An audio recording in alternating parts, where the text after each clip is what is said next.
Hey guys, welcome into the 14. I'm Nick Cole, and we're breaking down each SEC football game in Week 8 from a betting perspective. Today, we're talking about the LSU Tigers visiting the Ole Miss Rebels. This game is going to be played on Saturday, October 23rd at 3:30 p.m. Eastern Time. That's 2:30 local in Oxford. It's at Vaught-Hemingway Stadium, and the game will be televised on CBS. From a betting perspective, this game opened with Ole Miss as a 12-point favorite, and that line has moved to 9.5 as of Thursday afternoon. The over-under opened at 75.5 and has moved up slightly to 76. I'll bring in our betting analyst, Christopher Smith. Christopher, this is probably the top SEC football game of the week. What do you think about it? Yeah, I feel like Ole Miss is entertaining every single week now, and it's everything that this Ole Miss team is probably what we all hoped for when Lane Kiffin came back to the SEC. And then the other coin is the Ed Orgeron experience is coming to an end, sadly. So we got to enjoy every moment that we have left of that. We'll see if Orgeron says anything about the sissy blue color at Ole Miss like you did at UCLA earlier this year, if he's moved on from that. But why don't we get into the weather and injuries, and then Nick's news and notes as well. Sure. Yeah, he wasn't very fond of that powder blue in Week 1, that's for sure. Of course, he ended up getting beat by it, so we'll see if that happens again as well. From a weather standpoint, we should be looking at temperatures in the 70s around kickoff, 7-mile-per-hour wind, so nothing too much to worry about on that, and then a low chance of storms. Injuries, we've got a pretty significant list for both of these teams at this point in the season. I think we're kind of reaching that point of this season where everybody is facing injuries of some sort. But let me run down Ole Miss first. They've had problems at wide receiver that we saw that during the Tennessee game. They were kind of just trying to get by with what they had left. Their top wide receiver, Jonathan Mingo's been out with a foot injury. But they lost Braylon Sanders early in that Tennessee game. And so at some point there for the majority of the game, they were without their top two pass catchers. Wide receiver Braylon Brown hasn't played at all this season. Starting tight end Chase Rogers missed the Tennessee game as well. Left guard Caleb Warren has missed the last two games for the Rebels. What we're probably all looking at from a offensive side here, not only do they not have some of their top pass catchers, but at quarterback, Matt Corral has popped up as an injury concern this week. Kiffin said that he was not in very good shape at the beginning of the week. He didn't practice on Monday. Now, it depends on who you ask on how serious this is for whether or not he's going to play on Saturday. Coach Orgeron has said in his press conferences that he thinks it's a smoke screen and that Kiffin and Corral are sort of trying to put one past him to make him prepare for different scenarios. He fully expects that Corral will play. But obviously, if you're betting this game, knowing for certain the status of Corral is incredibly important before you pick a side on this game. So pay attention to that. As of this recording, we don't have any definite word, but it's something you'll want to watch going into kickoff on Saturday. Then on the LSU side, there's a list. Christopher, I've got our injury report here. I think it's like 20 names deep. What I do think is interesting is there's not a whole lot of new names on it coming out of that win against Florida last week. And then on the other side, Christopher, you already mentioned it.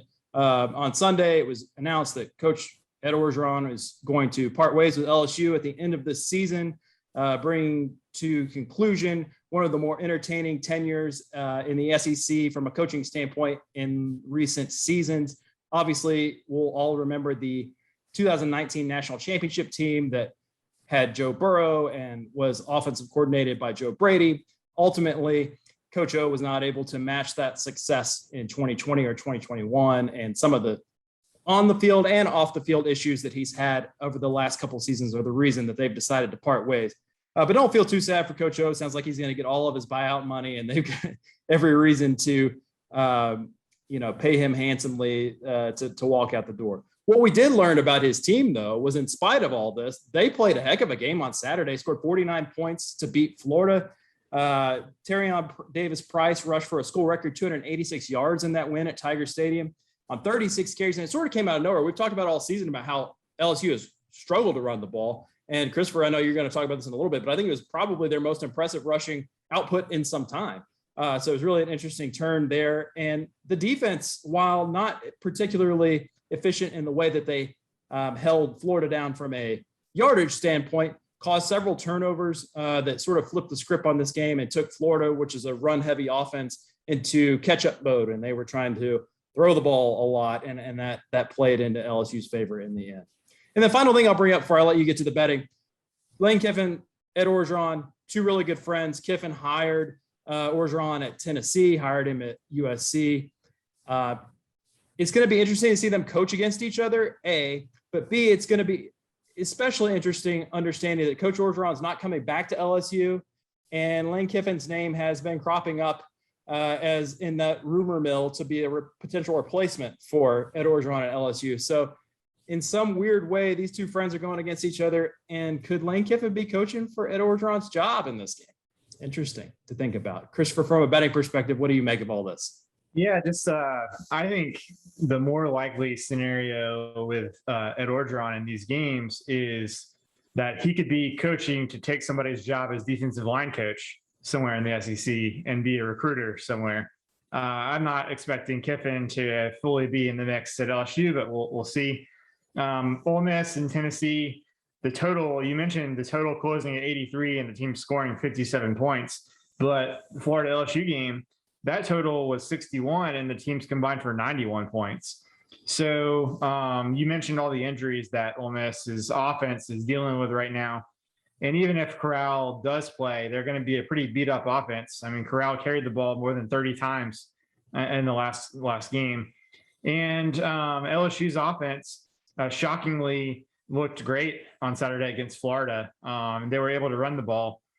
The Ole Miss run defense is 113th in EPA per snap, and Florida ran the ball 45 times and threw 24 against Florida. I think they ran for more than 300 yards, if I'm not mistaken.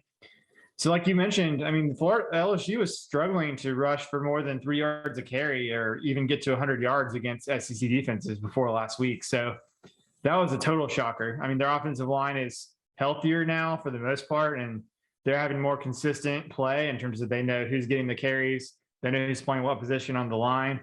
But I'll be very interested to see if LSU can keep it up. And this is the perfect opponent for them to keep it up against because of we've talked all season about the new base defense that Ole Miss plays. So you got to be wondering, is Ole Miss, are they, besides being physically beat up, what about emotionally? Can they get up for another game after going through back to back, just very, very emotional, challenging weeks? So all those are things to think about heading into this game. But Nick, what are you taking from a betting standpoint?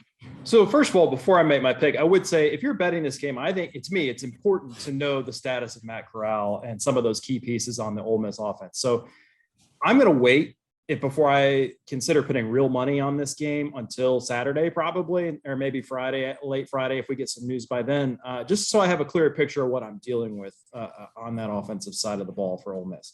For the purposes of making our picks for this show, I'm going to go ahead. I kind of like where your head's at on the mentality of both of these teams.